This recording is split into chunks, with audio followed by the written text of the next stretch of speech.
اللهم بارك على محمد وعلى آل محمد كما باركت على إبراهيم وعلى آل إبراهيم إنك حميد مجيد. محترم سامعین کرام، گزشتہ جمعے میں رمضان المبارک سے پہلے پیغمبر علیہ الصلاۃ والتسلیم نے رمضان کے بارے میں کیا کچھ خوشخبریاں دی تھیں، کس طرح کی بشارتیں دی تھیں، کس طرح کی فضیلتیں اور تاکیدات بیان فرمائی تھی، اس کا ذکر ہوا تھا کہ رمضان کا مہینہ وہ صبر کا مہینہ ہے کہ روزے میں اگر تکلیف ہو تو انسان صبر کرے، اور دیگر عبادات میں اگر تکلیف ہو، دقتیں ہوں، روزے کی وجہ سے تکان ہو، روزے کی وجہ سے طبیعت میں سستی آ جائے تو انسان ہمت نہ ہارے، ایسی روزوں کو لگاتار رکھتے رہے کہ پورا مہینہ صبر کا مہینہ ہے اور صبر کا بدلہ جنت ہے۔ قرآن کریم میں اللہ تعالیٰ نے ارشاد فرمایا انما یوفی الصابرون اجرهم بغیر حساب، یقیناً بغیر حساب کتاب کے جنت میں داخل کیے جائیں گے صبر کرنے والے، اور انہیں بدلہ بھی دیا جائے گا۔ تو بہرحال رمضان کا مہینہ یہ صبر کا مہینہ ہے۔ تراویح کی نماز پڑھیں گے، اس میں تھکان ہو جائے گی، تھک جائیں گے، سست ہو جائیں گے، لیکن ہمت نہیں ہارنا۔ تراویح کی نماز میں کھڑے کھڑے جب تکلیف ہو تو اس تکلیف کو بھی برداشت کرنا چاہیے، جبکہ اللہ کے نبی علیہ الصلوۃ والتسلیم کی نماز اتنی لمبی ہوتی، کتابوں میں ہے کہ ایک دو رکعت میں 5 6 پارے وہ پڑھ لیتے۔ اگر ہم ایک رکعت میں 2 پارے اس طرح سے پڑھ لیں تو ایک کوسی ہم نے بہت بڑا کام کر لیا، جبکہ اللہ کے نبی علیہ الصلوۃ والتسلیم کی نمازیں تو وہ اس طرح کی ہوتی تھی، وہ ایسی ہوتی تھی کہ ایک دو رکعت میں 5 پارے 6 پارے ہو جاتے۔ جب ہم 6 پارے نہیں پڑھ سکتے تو جتنا تو ہو سکے ہم صبر کریں۔ حال البتہ جو بیمار ہیں، بڑی عمر کے لوگ ہیں، وہ نماز بیٹھ کر کے تراویح ادا کریں۔ بہرحال صبر کے ساتھ تراویح کی نماز بھی ادا کریں، صبر کے ساتھ روزے کو بھی پورا کریں۔ ایسا نہیں کہ روزے کی وجہ سے، تھکان کی وجہ سے، گرمی کی وجہ سے سست ہو کر کے روزے کو چھوڑ دینا، روزے کو توڑ دینا، روزے کا ارادہ چھوڑ دینا، اس طرح سے ہمت نہ ہارے، بلکہ جو دقتیں ہوں صبر کے ساتھ ہمیں روزہ رکھنا چاہیے۔ اس رمضان کے مہینے کو صبر کے ساتھ پورا کرنا چاہیے، اور صبر کا بدلہ جنت ہے۔ صبر کی وجہ سے اللہ تعالیٰ ہمیں جنت عطا فرماتے ہیں۔ اور اس رمضان کے مہینے میں پیغمبر اسلام نے فرمایا کہ 4 چیزیں ہیں جو ہر ایمان والے کے لیے ضروری ہے۔ پہلی چیز ان میں سے کلمہ طیبہ کی کثرت کرنا ہے، کلمے کا ذکر کرنا ہے، چلتے پھرتے اٹھتے بیٹھتے لا الہ الا اللہ کا ذکر کریں۔ اگر ہو سکے تو اس پورے رمضان میں پورے 30 روزے 29 روزے جتنے بھی ملے، اس میں 70,000 مرتبہ کلمہ پڑھنے کی تسبیح کو پورا کر لیں۔ کتابیں موجود ہے کہ جن کے لیے 70,000 مرتبہ لا الہ الا اللہ پڑھ کر ثواب بخشا گیا، اللہ نے اس ذکر کے صدقے میں 70,000 مرتبہ پڑھنے کے صدقے میں مرحومین کی مغفرت کر دی۔ اگر ہم اپنے لیے پڑھ کر کے رکھ لیں لا الہ الا اللہ، ہر دن 2000 مرتبہ پڑھ لیں، 2500 مرتبہ، 2200 مرتبہ، صرف لا الہ الا اللہ پڑھنا ہے، زیادہ وقت بھی نہیں لگے گا۔ 1000 مرتبہ پڑھنے کے لیے زیادہ 10 منٹ 15 منٹ لگ جائے گا، 2000 مرتبہ پڑھنے کے لیے آدھا گھنٹہ لگ جائے گا۔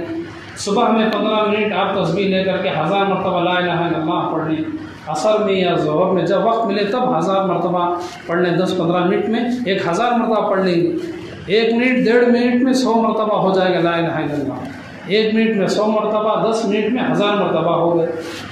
تو اس طرح رمضان کے مہینے میں جو ہمارے پاس وقت باقی رہتا ہے، دکانیں میں بیٹھے ہوئے یا اپنے گھروں میں ہم بیٹھے ہوئے، اس کلمے کو پڑھ کر کے اللہ کے دربار میں ہماری معافی کے لیے، ہماری بخشش کے لیے، ہماری اللہ سے گناہوں کی معافی کے لیے اس کلمے کو ہم 70,000 مرتبہ اس رمضان میں پڑھ کر کے ہم جمع کر لیں۔ رمضان کا اگر کوئی ذکر ہے تو وہی لا الہ الا اللہ کا ذکر ہے۔ اگر ہم ذکر نہیں کریں گے، اس کا اہتمام نہیں کریں گے تو پھر بیکار چیزوں میں ہمارا وقت خرچ ہو جائے گا۔ فون ہاتھ میں لے لیں گے تو گیم کھیلتے رہیں گے، فون دیکھتے رہیں گے، گھنٹوں گھنٹوں اس میں خرچ ہو جاتے ہیں۔ اور اسی رمضان کی جو دوسری عبادت ہے حدیث پاک میں جو بتایا گیا ہے، اور وہ ہے استغفار کرنا، یعنی استغفر اللہ کرنا۔ استغفر اللہ کا معنی ہے اے اللہ میں معافی چاہتا ہوں، میں معافی مانگتا ہوں آپ سے میرے گناہوں کے لیے۔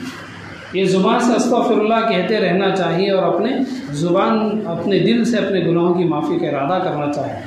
تو صبح میں شام میں استغفر اللہ کی تسبیح کرنا ہے۔ ہم 100 مرتبہ اگر استغفر اللہ پڑھ لیں گے صبح و شام تو ہم خوش ہو جائیں کہ ہم نے تسبیح کر لی۔ جبکہ حضرت ابو ہریرہ رضی اللہ تعالیٰ عنہ تمام صحابہ اکرام میں سے یہ وہ صحابی ہے جو سب سے زیادہ احادیث انہی سے منقول ہیں۔ تمام اکابر صحابہ، تمام صغار صحابہ، تمام صحابہ کو جمع کر دیے جائیں تو ان میں سب سے زیادہ جو احادیث مروی ہیں یہی حضرت ابو ہریرہ رضی اللہ تعالیٰ عنہ۔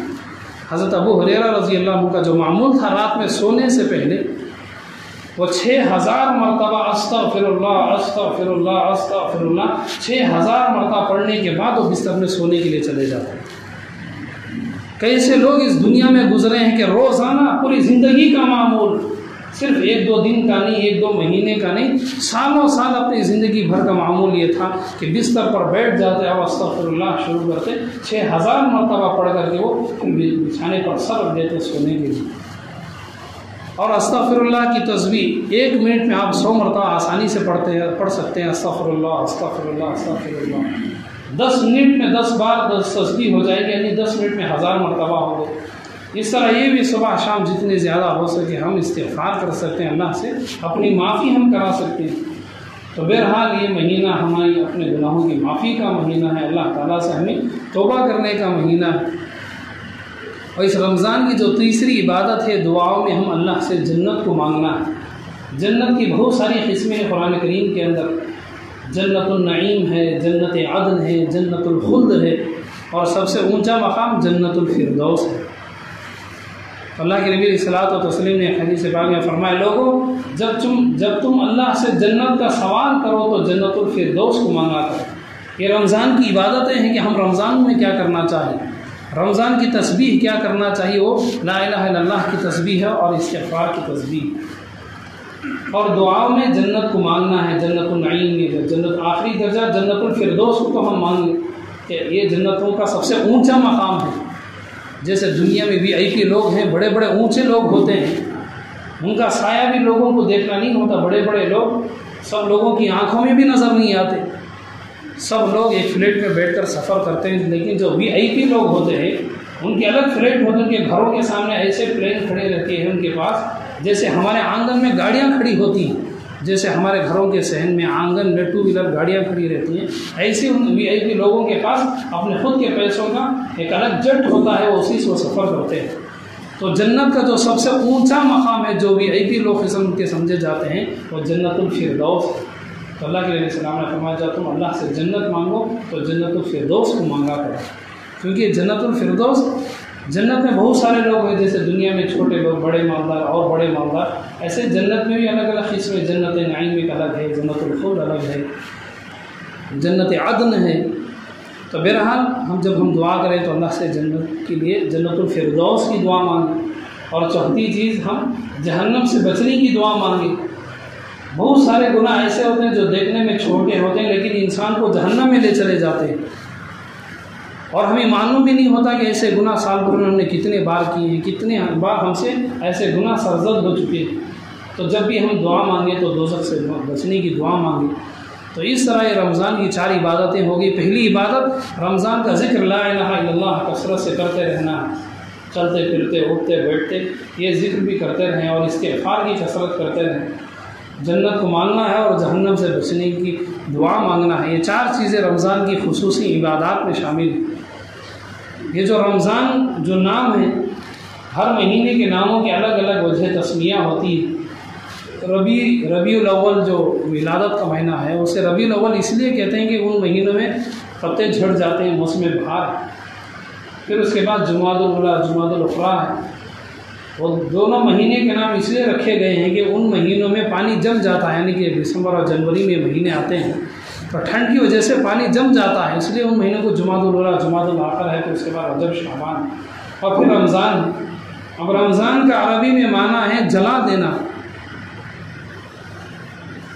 کیا جلا دینا؟ جب ہم روزہ رکھتے ہیں تو سال بھر جو ہمارے اوپر جو گناہ ہو چکے ہیں، یہ روزے ان گناہوں کو جلا کر راکھ کر دیتے ہیں۔ تو رمضان کو رمضان اس لیے کہا گیا ہے کہ روزہ رکھنے کی وجہ سے یہ رمضان کا مہینہ ہمارے سال بھر کے گناہوں کو جلا کر کے ختم کر دیتا ہے۔ بہت بڑے لکڑیوں کا اگر گھٹا ہی کیوں نہ ہو، لاکھوں روپیوں کی اگر لکڑیاں ایک جگہ جمع کر دی جائے، اگر اسے آگ لگا دی جائے تو چند ہی دنوں میں سب کے تمام راکھ بن کر کے ختم ہو جائیں گے، نام و نشان ختم ہو جائے گا۔ تو اس طرح یہ رمضان کے روزے، یہ رمضان کا مہینہ سال بھر کے گناہوں کو جلا کے ختم کر دیتا ہے جب ہم رمضان کے روزے رکھتے ہیں۔ تو یہ روزہ رکھنا یہ اللہ کی طرف سے عبادت ہے۔ اللہ تعالیٰ نے رمضان کے روزوں کو فرض کیا ہے۔ بہت ہی سخت مجبوری آ جائے تب جا کے انسان کو روزہ توڑنے کی اجازت ہے، ورنہ نوجوانوں کو، طاقتوروں کو، بلکہ بچوں سے ہی رمضان کے روزہ رکھنے کی عادت ڈلوانا چاہیے، یعنی عادت بنانا چاہیے کہ بچپن ہی سے روزہ رکھنے والے ہو جائیں۔ اور اللہ تبارک و تعالیٰ نے تمام نبیوں میں سب سے اونچا مقام ہمارے آخر الزماں پیغمبر علیہ الصلوۃ والتسلیم کو نبیوں کا سردار بنایا ہے، اور فرشتوں میں تمام فرشتوں کے سردار حضرت جبرائیل علیہ السلام ہیں، اور آسمان سے جتنے صحائف، جتنے صحیفے، جتنی کتابیں نازل ہوئی ہیں ان میں قرآن شریف ان ساری کتابوں کی سردار ہے۔ اور سال بھر کے 12 مہینوں میں، سال کے 12 مہینوں 11 مہینوں کی سردار اور رمضان کا مہینہ ہے۔ یہ رمضان کا کوئی مہینہ یا کوئی عام مہینہ نہیں ہے، بلکہ 11 مہینوں کا سردار ہے۔ سردار ایک لیڈر کو کہتے ہیں۔ ایک لیڈر کی جو عزت ہوتی ہے، جو اس کا مقام ہوتا ہے، وہ معمولی لوگوں کا نہیں ہوتا ہے۔ ایک لیڈر کا مقام ایک اونچا مقام ہوتا ہے، لوگ اسے عزت کی نگاہ سے دیکھتے ہیں۔ ایسی رمضان کا مہینہ سال کے 11 مہینوں کے لیے ایک سردار کا مہینہ ہے۔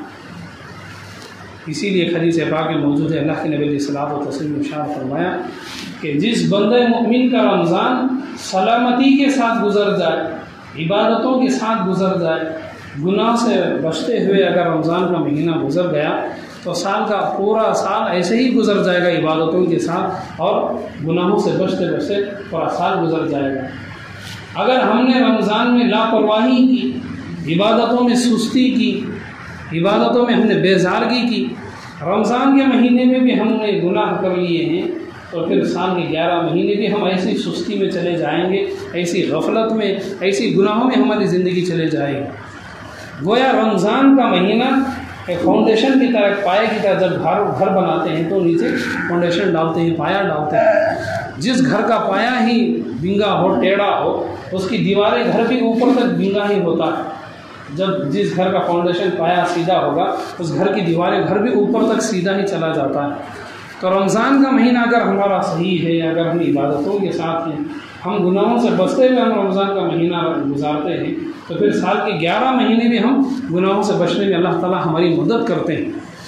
لیکن جب ہم رمضان کے مہینے میں گناہ کرتے رہیں گے، گانوں میں لگ جائیں گے، بہت ساری غلط چیزوں میں ہم اپنا وقت گزاریں گے، تو سال کے 11 مہینے بھی ایسے ہی گناہوں میں، گانے میں، گناہوں کی چیزوں میں، غلط چیزوں میں ہماری ساری وقت گزر بسر جائے گی۔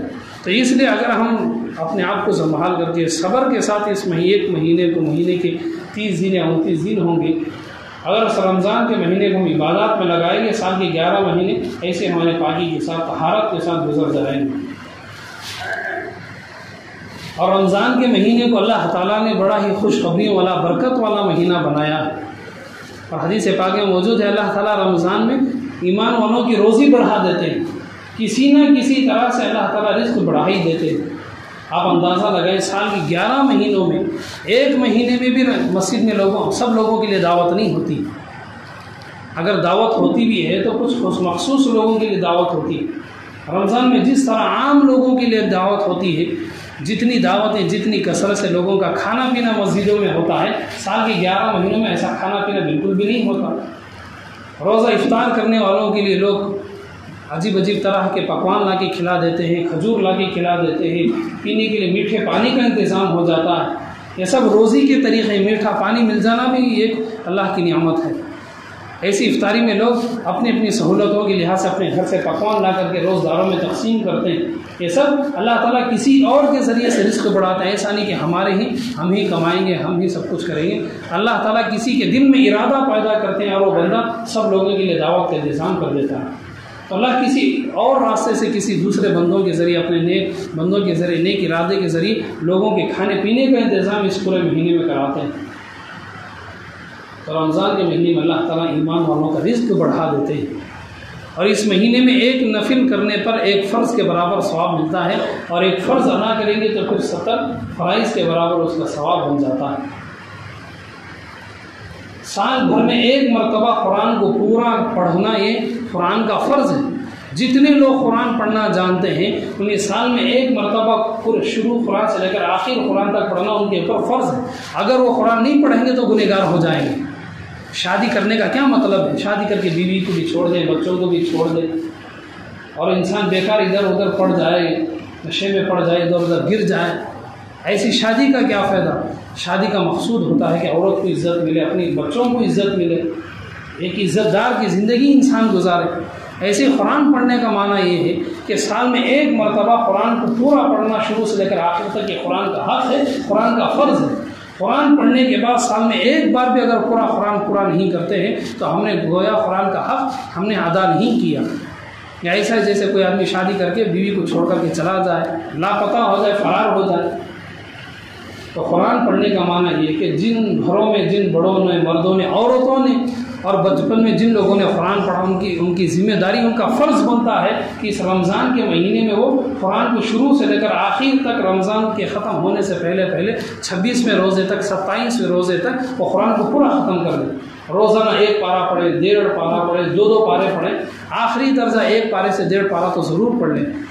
یہ ان لوگوں کے اوپر فرض ہے جنہوں نے قرآن کو سیکھ لیا۔ اب جو لوگ جنہوں نے قرآن نہیں سیکھا اور ان کی مجبوری ہے تو وہ لوگ زیادہ سے زیادہ لا الہ الا اللہ کا ذکر کریں، جیسے کہ شروع جمعے میں آپ کے سامنے وضاحت ہوئی کہ رمضان کا ذکر وہ لا الہ الا اللہ کا ذکر ہے۔ اس مہینے میں 70,000 مرتبہ لا الہ الا اللہ کو پڑھ کر کے وہ اس نصاب کو تو پورا کر لیں۔ تو بہرحال یہ رمضان کا مہینہ قرآن کا مہینہ ہے۔ حدیث پاک میں اللہ کے نبی علیہ الصلوۃ والتسلیم نے ارشاد فرمایا، سید الشہور شہر رمضان، سال کی جو جتنے 11 مہینے ہیں ان سارے مہینوں کے لیے رمضان کا معنی سید الشہور، سارے مہینوں کے لیے سردار، عربی میں سردار کو سید کہتے ہیں۔ سید الشہور شہر رمضان، سارے مہینوں کا سید یعنی کہ سردار، تو یہ رمضان کا مہینہ ہے۔ جتنی زیادہ ہم اس میں عبادت کے ساتھ اس مہینے کو گزاریں گے، باقی سال کے 11 مہینے بھی اسی ہمارے اچھی طرح سے گزر جائیں گے۔ جس قوم کا لیڈر ہی بیکار ہو، ناکارہ ہو، ہنجار قسم کا ہو، سستی اور مستی کا قسم کا لیڈر ہو، وہ باقی کے لوگ بھی ویسے ہی ہو جائیں گے۔ جس قوم کا لیڈر طاقتور ہو، چستی کے ساتھ ہو، ہمت والا ہو، بہادر ہو، اس لیڈر کا اثر پورے لوگوں پر بھی پڑتا ہے، سارے بہادر اس لیڈر کی طرح ہوتے ہیں۔ اسی طرح جب ہمارے رمضان کا مہینہ ایک لیڈر کی طرح، جب ہمارا رمضان کا مہینہ قرآن پڑھنے کے ساتھ ساتھ، ذکر کرنے کے ساتھ ساتھ، عبادتوں کے ساتھ ہوگا تو سال کے 11 مہینوں میں اس کا اثر ہوگا، اس کے برکات سال کے باقی 11 مہینوں میں ہوں گے۔ حضرت عائشہ رضی اللہ تعالیٰ عنہا فرماتی ہیں، جب بھی رمضان کا مہینہ آ جاتا اللہ کے نبی علیہ الصلوۃ والتسلیم عبادت کے لیے کمر بستہ ہو جاتے۔ پہلے زمانے میں لوگ اپنے کمر میں، پیٹ میں ایک ٹوال باندھ لیتے جب وزن اٹھانا ہوتا یا زیادہ کام کرنا ہوتا۔ یہ نشانی تھی کہ انسان اب محنت کرنے کے لیے تیار ہو چکا ہے۔ تو حضرت عائشہ رضی اللہ عنہا فرماتی ہیں، اللہ کے نبی علیہ الصلوۃ والتسلیم جیسے رمضان کا مہینہ آ جاتا پوری طرح سے عبادت کے لیے تیار ہو جاتے ہیں، اور رمضان کا مہینہ جیسے ہی شروع ہو جاتا اللہ کے نبی علیہ الصلوۃ والتسلیم کے اوپر اللہ کا خوف جاری ہو جاتا۔ نمازیں بہت زیادہ آپ ادا فرماتے اور دعاؤں میں بہت زیادہ گڑ گڑاتے، روتے آہ زاری کرتے۔ آپ اندازہ لگائیں کوئی بھی عورت اپنے شوہر کی تعریف بہت کم کرتی ہے۔ حضرت عائشہ رضی اللہ عنہا فرماتی ہیں کہ میرے شوہر اللہ کے نبی علیہ الصلوۃ والتسلیم جب رمضان کا مہینہ آ جاتا تو اس طرح سے دعا مانگتے کہ دعا میں رونا دھونا زیادہ ہو جاتا۔ وہ تو نبی تھے، ان سے گناہ تو کہاں ہوتے۔ یہ اصل میں ہمیں سبق سکھانا موجود تھا کہ رمضان میں جب ہم دعا کے ہاتھ اٹھائیں تو ہم اس طرح سے دعا مانگیں کہ ہمارے آنکھوں سے اللہ کی محبت میں، اللہ کے خوف سے ہمارے آنکھوں میں آنسو آ جائے۔ اور آگے حضرت عائشہ رضی اللہ عنہا ایک اور بات فرماتی ہیں، جب رمضان کا مہینہ آ جاتا، اللہ کے نبی علیہ الصلوۃ والتسلیم رمضان کا مہینہ پورا ختم ہو جاتا لیکن اللہ کے نبی میرے بچھانے پر تشریف نہیں لاتے تھے۔ شادی شدہ مرد اس بات کو سمجھ سکتے ہیں، جب ایک عورت یہ بات کہے کہ میرا مرد رمضان کا مہینہ شروع ہونے کے بعد میرے بچھانے کو چھوڑ دیتے، میرے بسترے کو چھوڑ دیتے، رمضان کا مہینہ ختم ہونے تک میرے بچھانے پر نہیں آتے، تو اس کا کیا مطلب ہے؟ شادی شدہ لوگ اس بات کو سمجھ سکتے ہیں۔ یعنی رمضان کا مہینہ، اسی لیے اللہ کے نبی اسلام نے فرمایا شہر اللہ شہر رمضان، یہ رمضان کا مہینہ یہ اللہ کا مہینہ ہے، اس مہینے میں بیوی سے زیادہ حق اللہ کا حق ہے۔ اللہ کے نبی صلی اللہ علیہ وسلم نے عملی طور پر بتا دیا کہ رمضان میں ایک نوجوان، ایک شادی شدہ مرد بھی اللہ کا حق زیادہ سے زیادہ ادا کرے۔ یہ سب شادی شدہ مردوں کے لیے ایک سبق ہے، ایک عبرت ہے کہ جب اللہ کے نبی علیہ الصلوۃ والتسلیم وہ بھی جوان تھے، ان کی بھی بیویاں تھیں، لیکن اس رمضان کے مہینے میں وہ اپنی عبادتوں کے لیے زیادہ وقت نکالا کرتے۔ اس طرح نوجوان مرد اپنی جوانی کی طاقت کو نماز میں کھڑے ہونے کے لیے استعمال کرے، اپنی جوانی کی طاقت روزہ رکھنے کے لیے خرچ کرے، اپنی جوانی کی قوت اللہ کی یاد میں، اللہ کی محبت میں دن بھر بھوکا پیاسا رہ کر روزے کے فرض کو ادا کرے۔ تو جوانی کی طاقت رمضان کے مہینے میں عبادتوں میں لگانے کی طرف اشارہ ملا ہے کہ مرد اور نوجوان اپنی جوانی کی طاقتوں کو اللہ کی عبادتوں میں خرچ کرے، اپنی جوانی کی طاقت کو اللہ کی عبادت میں لگائے۔